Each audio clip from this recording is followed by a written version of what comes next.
देश में इन दिनों चुनाव की गहमागहमी के बीच केंद्र सरकार के कुछ ऐलानों ने खूब सुर्खियां बटोरी हैं। इन्हीं में से एक है वन नेशन वन इलेक्शन। केंद्र सरकार ने देश में वन नेशन वन इलेक्शन को लेकर बड़ा कदम उठाते हुए एक कमेटी का गठन किया है और इसी के साथ दिल्ली से लेकर रांची तक सियासत गरमाई गई है। जहां जेएमएम केंद्र के फैसले को लेकर के जमकर हमलावर हो रही है, तो जेएमएम का कहना है कि बीजेपी का ये फैसला संविधान में बदलाव करने के लिए लिया गया है, तो वहीं बीजेपी भी पलटवार करने से नहीं चूक रही है। इन सब के बीच सवाल यह है कि अगर देश में एक साथ चुनाव हुए तो इसके फिर क्या फायदे होंगे और क्या नुकसान होंगे, इस रिपोर्ट में देखिए।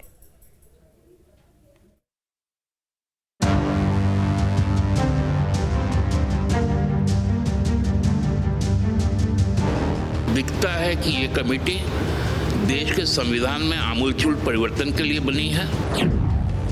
वन नेशन वन इलेक्शन पर रात। झारखंड में पक्ष विपक्ष में आर पार। जेएमएम के निशाने पर केंद्र सरकार। एक देश एक चुनाव से होगी नैया पार। देश में एक साथ लोकसभा और विधानसभा चुनाव कराने को लेकर केंद्र सरकार ने बड़ा फैसला लिया है। केंद्र ने एक देश एक चुनाव को लेकर एक समिति का गठन किया है और पूर्व राष्ट्रपति रामनाथ कोविंद को इस समिति का अध्यक्ष बनाया गया है। यह समिति इस मुद्दे पर विचार करने के बाद अपनी रिपोर्ट सौंपेगी। इसके बाद ही ये तय होगा कि आने वाले समय में क्या सरकार लोकसभा चुनाव के साथ ही सभी राज्यों में विधानसभा के चुनाव भी कराएगी या नहीं। हालांकि अभी सिर्फ कमेटी का गठन हुआ है, लेकिन झारखंड में इस पर सियासत ने रफ्तार पकड़ ली है। जहां जेएमएम इसको लेकर केंद्र की बीजेपी सरकार पर हमलावर हो गई है। जेएमएम महासचिव सुप्रियो भट्टाचार्य का कहना है कि केंद्र की ओर से बनाई गई कमेटी संविधान में बदलाव के लिए बनाई गई है। ये committee one nation one election के लिए बनी। मुझे तो साफ दिखता है कि ये कमेटी देश के संविधान में आमूलचूल परिवर्तन के लिए बनी है और एक नई संविधान लिखने के लिए बनी है। उसके जो टर्म्स ऑफ रेफरेंस है वो उसी ओर इशारा कर रहे हैं। जेएमएम भले ही केंद्र पर संविधान में बदलाव की साजिश रचने का आरोप लगा रही है, लेकिन BJP one nation one election के फायदे गिनाते थक नहीं रही है। बीजेपी का कहना है कि ये एक इंटेलिजेंट डिसीजन है। और जब चुनाव होता है, मान लीजिए अगर आज बंगाल में चुनाव हो रहा हो और अगर यहाँ के आदमी को किसी को असम जाना रहे तो बंगाल में डिस्टर्ब होता है।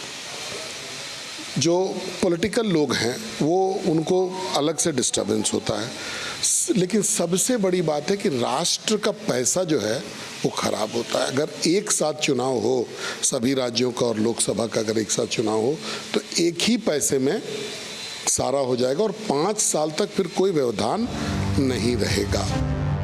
ये हुई सियासत की बात, लेकिन सवाल उठता है कि क्या वन नेशन वन इलेक्शन संभव है? दरअसल वन नेशन वन इलेक्शन को लेकर करीब 40 साल पहले यानी 1983 में पहली बार चुनाव आयोग ने ही सुझाव दिया था, लेकिन सुझाव के 40 साल के बाद 2023 में सरकार ने इस पर कोई पहल की है।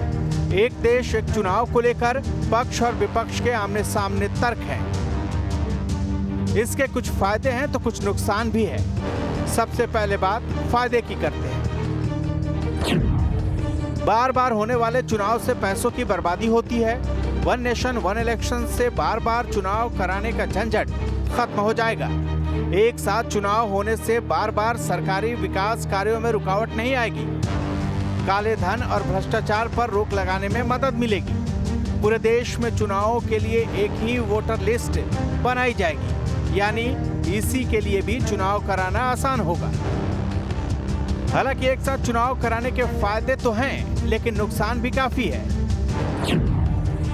इससे राष्ट्रीय क्षेत्रीय पार्टियों में मतभेद ज्यादा बढ़ेंगे। राष्ट्रीय पार्टियों को बड़ा फायदा पहुंच सकता है, छोटे दलों को नुकसान होने की संभावना ज्यादा होती है।